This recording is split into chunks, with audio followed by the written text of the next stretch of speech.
Ketika kondisi bangsa dalam keadaan kacau, bencana terjadi silih berganti tiada henti. Banyak yang serba salah, salah tangkap,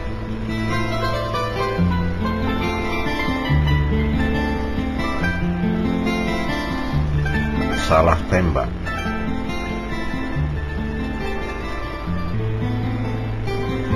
kereta api salah rel,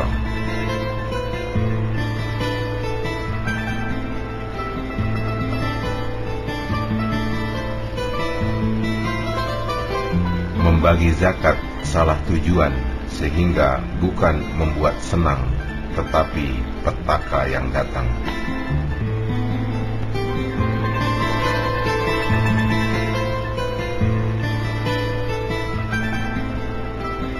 Penambangan salah hitung, sehingga bukan minyak yang didapat, akan tetapi lumpur yang menyengsarakan masyarakat.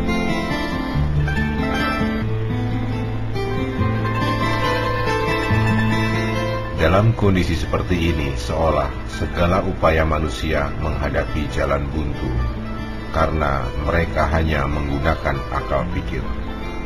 Akhirnya, ada yang lalu mengharap datangnya Ratu Adil. Siapa Ratu Adil itu? Ratu itu penguasa. Jadi, Ratu Adil itu penguasa yang adil, bukan penguasa yang zalim, yang dalam keadaan negara terpuruk seperti saat ini masih juga memperturutkan kepentingan hawa nafsunya, merampok uang rakyat dengan berbagai cara, lalu disimpan di mana-mana, Singapura, Swiss, dan yang lainnya. Mengenai Ratu Adil, keterangan ini ada di dalam kitab Babad Joyoboyo. Ingat, Babad bukan ramalan, seperti seringkali banyak yang berpendapat bahwa Joyoboyo adalah peramal, sehingga pendapatnya seringkali pula disebut sebagai ramalan Joyoboyo. Babad adalah kisah atau karya tulis ilmiah tentang suatu peristiwa kemanusiaan. Sedangkan peristiwa kemanusiaan itu akan selalu berulang. Karena itu, di dalam Babad Joyoboyo tertulis bahwa dalam kondisi serba salah akan muncul Ratu Adil. Di dalam Babad Joyoboyo dituliskan bahwa Ratu Adil itu Wiciliro ing Ketonggo, jenenge Ahmad Goiru Cokro, kesandung kesempar jalmo tan ono wikan, balane mung siruloh. Ratu itu kekuasaan, adil itu taat dan konsisten menjalani aturan yang berlaku. Wiciliro ing Ketonggo munculnya dari tempat di dekat kita. Jenenge Ahmad Goiru Cokro, namanya Ahmad Goiru Cokro. Tetapi jangan dibayangkan bahwa itu nama manusia. Ahmad adalah yang terpuji. Goiru dalam bahasa Arab artinya tanpa. Cokro di dalam bahasa pewayangan adalah senjata milik Sri Bathara Kresna, yang bukan saja dapat digunakan untuk membunuh musuhnya, akan tetapi juga dapat digunakan untuk menyingkap berbagai kejahatan tersembunyi. Karena itu, cokro dapat dimaknai sebagai senjata atau rekayasa. Jadi, Ahmad Goiru Cokro itu adalah tatanan yang terpuji atau sistem yang baik yang dibuat tanpa kekerasan senjata atau rekayasa. Kesandung kesempar, karena itu setiap saat, disengaja atau tidak disengaja, ada di depan kita, bisa terlihat dan terbaca. Jalmo tan ono wikan, akan tetapi manusia seringkali tidak menyadari bahwa disitulah sebenarnya tempatnya Ratu Adil.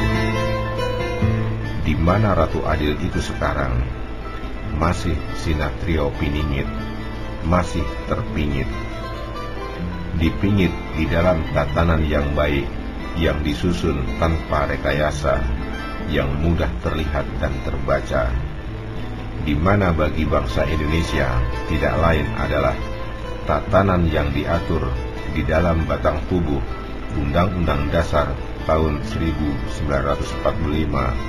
yang asli, yang disusun tanpa rekayasa, di mana yaitu pada bab 3 pasal 9 judulnya Sumpah Jabatan.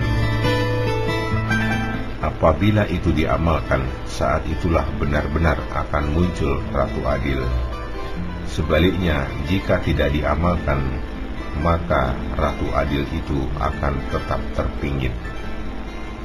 Lalu kapan munculnya? Bisa kapan saja setelah sumpah jabatan itu dilaksanakan sebagaimana mestinya. Oleh siapa? Ya oleh siapa saja. Karena siapapun yang melaksanakannya, dialah Ratu Adil itu. Lalu apa mungkin sumpah jabatan itu dapat dilaksanakan? Balane mung sirullah, hanya jika ada kekuatan dari Allah Rabbul Alamin. Artinya, jika Allah berkehendak, segala apa yang menurut akal pikir manusia tidak mungkin, bisa saja terjadi. Joyoboyo, penulis besar pada masanya, tetap saja pada akhirnya menyerahkan keputusan itu kepada ketetapan Allah Azza wa Jalla. Selanjutnya, Joyoboyo menuliskan bahwa saat munculnya Ratu Adil, jibrat-jibrut wong cilik podo guya-guyu.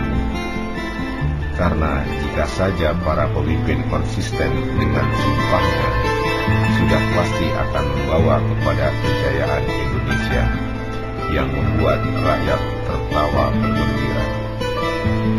Bukankah Gajah Mada yang konsisten dengan sumpah palapanya telah membawa kepada kejayaan Majapahit?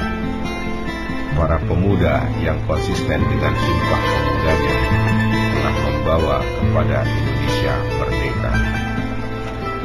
Karena itu, mengapa bangsa Indonesia saat ini justru berada dalam bencana, kekacauan, dan serba salah?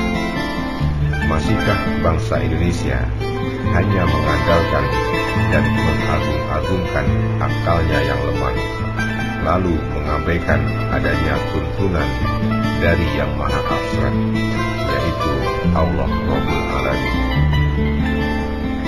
Masih adakah di dalam dada bangsa Indonesia jiwa dan semangat ketuhanan yang Maha Esa, yang dijadikan dasar negara yang pertama dan utama oleh pendiri negara? Sekarang ini konsistensi hampir-hampir sudah tidak ada lagi. Sebaliknya, orang justru lebih suka bikin geger, bikin rusuh, bikin kacau. Bayangkan, bukan saja rakyatnya, bahkan para pemimpinnya pun tidak ketinggalan suka bikin ribut-ribut. Mengapa bangsa Indonesia saat ini justru selalu dilanda bencana, berada dalam kekacauan dan serba salah? Jangan hanya mengandalkan akal pikir manusia yang sangat lemah dan tidak tahu apa-apa, melainkan dengan keyakinan kepada Tuhan yang Maha Esa. Karena Allah Subhanahu wa Ta'ala tegaskan bahwa wa asa an takrahu syai'an wa huwa khairul lakum, wa asa an tuhibbu syai'an wa huwa syarrul lakum, wallahu ya'lamu wa antum la ta'lamun. Boleh jadi kamu membenci sesuatu padahal ia amat baik bagimu, dan boleh jadi pula kamu menyukai sesuatu padahal ia amat buruk bagimu. Allah mengetahui, sedang kamu tidak mengetahui. Hampir dapat dipastikan, kondisi bangsa saat ini akibat bangsa ini tidak konsisten lagi. Terhadap apa? Terhadap kesepakatan yang disepakati pendiri negara, yaitu Undang-Undang Dasar tahun 1945 yang asli. Sedangkan penguasanya tidak konsisten dengan sumpah jabatannya. Wallahu a'lam. Allah Subhanahu wa ta'ala tegaskan pula bahwa wasawirhum fil amri fa idza azamta fatawakkal 'ala Allah innallaha yuhibbul mutawakkilin. Dan bermusyawarahlah dengan mereka dalam urusan itu. Kemudian apabila kamu telah membulatkan tekad, maka bertawakallah kepada Allah untuk menjalankan kesepakatannya itu. Sesungguhnya Allah menyukai orang-orang yang bertawakal kepadanya. Karena itu, konsisten untuk kembali kepada Undang-Undang Dasar tahun 1945 yang ditetapkan pada tanggal 18 Agustus tahun 1945 adalah langkah awal terbaik bagi bangsa Indonesia. Kemudian para pemimpinnya juga konsisten dengan sumpah jabatannya. Segala puja-puji hanya bagi Allah Rabbul Alamin.